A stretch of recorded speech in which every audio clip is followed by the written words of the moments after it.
So if you want to change the world, start off by making your bed. If you make your bed every morning, you will have accomplished the first task of the day. It will give you a small sense of pride, and it will encourage you to do another task, and another, and another. And by the end of the day, that one task completed will have turned into many tasks completed. Making your bed will also reinforce the fact that the little things in life matter. If you can't do the little things right, you'll never be able to do the big things right.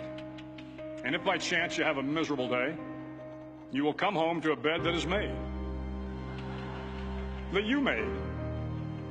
And a made bed gives you encouragement that tomorrow will be better. To pass SEAL training, there are a series of long swims that must be completed. One is the night swim. Before the swim, the instructors joyfully brief the students on all the species of sharks that inhabit the waters off San Clemente. They assure you, however, that no student has ever been eaten by a shark, at least not that they can remember. But you are also taught that if a shark begins to circle your position, stand your ground. Do not swim away. Do not act afraid. And if the shark, hungry for a midnight snack, darts towards you, then summons up all your strength and punch him in the snout, and he will turn and swim away. There are a lot of sharks in the world. If you hope to complete the swim, you will have to deal with them. So if you want to change the world, don't back down from the sharks. Over a few weeks of difficult training, my SEAL class, which started with 150 men, was down to just 42. There were now 6 boat crews of 7 men each. I was in the boat with the tall guys, but the best boat crew we had was made up of the little guys, the Munchkin crew, we called them. No one was over 5'5". The Munchkin boat crew had 1 American Indian, 1 African American, 1 Polish American, 1 Greek American, 1 Italian American, and 2 tough kids from the Midwest. They out-paddled, outran, and out-swam all the other boat crews. The big men in the other boat crews would always make good-natured fun of the tiny little flippers the Munchkins put on their tiny little feet prior to every swim.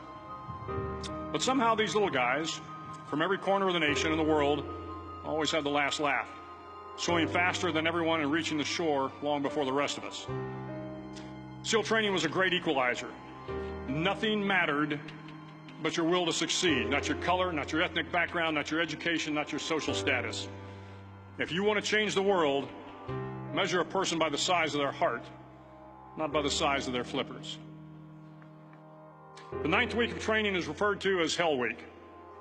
It is 6 days of no sleep, constant physical and mental harassment, and 1 special day at the Mud Flats. The Mud Flats are an area between San Diego and Tijuana where the water runs off and creates the Tijuana Sloughs, a swampy patch of terrain where the mud will engulf you. It is on Wednesday of Hell Week that you paddle down to the Mud Flats and spend the next 15 hours trying to survive this freezing cold, the howling wind, and the incessant pressure to quit from the instructors. As the sun began to set that Wednesday evening, my training class, having committed some egregious infraction of the rules, was ordered into the mud. The mud consumed each man till there was nothing visible but our heads. The instructors told us we could leave the mud if only 5 men would quit. Only 5 men, just 5 men, and we could get out of the oppressive cold.